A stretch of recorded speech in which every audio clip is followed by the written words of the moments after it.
The figure of Elijah is very attractive. He was free. His enclosure was his body, and the place where Providence placed him in the moment that was.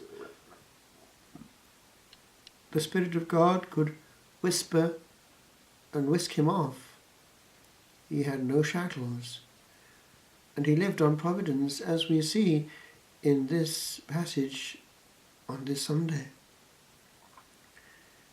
Many are the testimonies over the Christian centuries, even in recent times, of this miracle, direct intervention of Providence. The tiny amount of food left does not run out, it multiplies. And the widow was rewarded for giving all that she had left. And this we find again in the Gospel. The value of the sacrifice depends on the cost to the donor, and therefore it has nothing to do with the actual value on paper. That applies to every realm, time-wise included. In this month of the Holy Souls, we often think of the way in which we can give of what we have to help them, the very ones that cannot help themselves. There are many heroic examples of people who had nothing, who gave all that they had, aware of the importance of this ministry of spiritual mercy. I'm moved by this particular story, which happened a good number of years ago now, in France. She was a poor servant, and we know what that means. But she was open to grace, and we know what that means. The power of a sermon is something else, but do we always know what that means? So she once heard a sermon on the Holy Souls, which made an indelible impression on her mind. She was deeply moved by the thought of the intense and unceasing sufferings the souls endure, and horrified to see how cruelly they are neglected and forgotten by their friends on earth.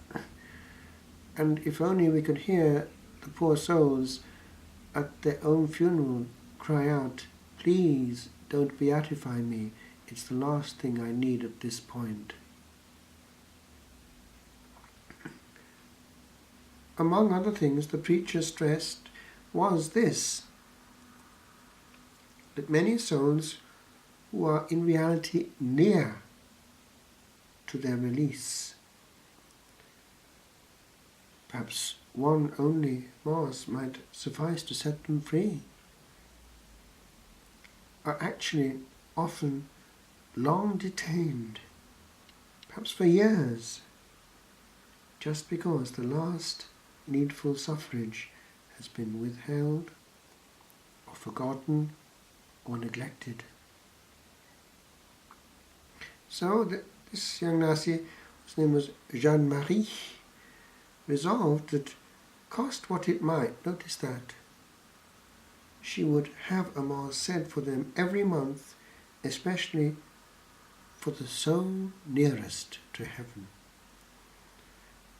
She earned little. It was sometimes difficult to keep her promise, but she never failed. On one occasion she went to Paris with her mistress, and there fell ill, so that she was obliged to go to hospital. Unfortunately, the illness proved to be a long one, and her mistress had to return home, hoping that her maid would soon rejoin her. When at last the poor servant was able to leave the hospital, all she had left of her scanty earnings was 1 old franc. That's now a centime. What was she to do? Where to turn? Suddenly the thought flashed across her mind that she had not had her usual monthly mass offered for the Holy Souls. But she had only 1 franc. That was little enough to buy her food. Yet her confidence that the Holy Souls would not fail her triumphed. She made her way into a church and asked the priest, just about to say Mass, if he would offer it for the Holy Souls. He consented to do so, never dreaming that the modest alms offered was the only money the poor girl possessed. At the conclusion of the Holy Sacrifice, the lassie left the church. A wave of sadness clouded her face. She felt utterly bewildered. A young gentleman, touched by her evident stress, asked her if she was in trouble and if he could help her. She told her story briefly and ended by saying how much she desired work. Somehow she felt consoled at the kind way in which the young man listened to what she said, and fully recovered her confidence. "I am delighted beyond measure to help you," he said. "I know a lady who is even now looking for a servant. Come with me." And so saying, he led her to a house not far distant and bade her ring the bell, assuring her that she would find work.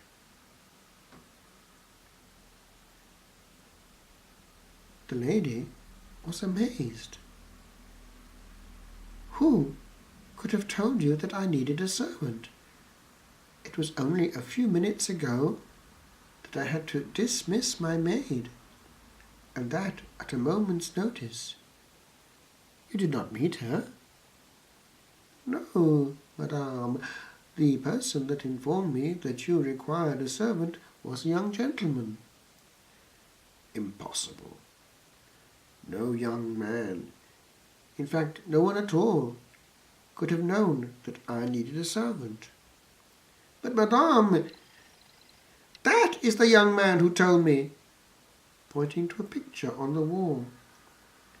"Why, child, that is my only son, who has been dead for more than a year." "Dead or not, it was he who told me to come to you, and he even led me to the door. See the scar over his eye. I would know him anywhere." So she told the whole story about the Mass being offered with her last franc. With this detail, especially for the one nearest to heaven, notice that. "Come, but not as my servant, but as my dear daughter. You have sent my darling boy to heaven. I have no doubt that it was he who brought you to me." As in the case of the widow who was good to the prophet of God and was rewarded for her blind faith, so here we have the same. And it's happened over and over again, it seems. There was a little boy who was an orphan, He'd lost both father and mother shortly after his birth. So, as would happen in those days, a brother took him in, adopted him, but treated him with unnatural harshness, forcing him to work hard and giving him poor food and scanty clothing. But this boy, by chance, happened to tumble upon a silver piece. Of course, it was for him a huge fortune. A friend told him that he could conscientiously use it for himself, as the owner could not be found. But didn't know what to do. The choice of the use of it was for him a dilemma. He needed so many things. Where should he begin? Then, while he turned the matter over in his little head, something struck him. That he could do still a better thing than all the others with that. That is, have a holy mass said for the holy souls in purgatory, especially for the souls of his own dear parents. At the cost of a great sacrifice, he put his thought into effect and had it offered. The holy souls repaid his sacrifice, but far more generously than he imagined. From that day forward, a complete change became noticeable in his fortunes. His eldest brother called at the house where he lived, and horrified at the brutal hardships the little fellow was subjected to, arranged that he be handed over to his own care. He clad him and fed him as his own child, educated, notice that, and cared for him most affectionately. Blessing followed on blessing. The little lad's wonderful talents became known, and he was able to be, as he wanted to be, ordained to the priesthood. Sometime after, he was actually raised to the episcopacy, and finally created cardinal. Miracles attested his great sanctity, so that after his death he was canonized and made doctor of the church. His name was Peter Damian. He entered the Camaldolese at Fontevellano, became bishop and a great reformer, and combined in his person, as any good monk, in perfect equilibrium, the interior and the exterior life. Active contemplation, the only action that has a deep effect, because it comes from the depth and not from the surface.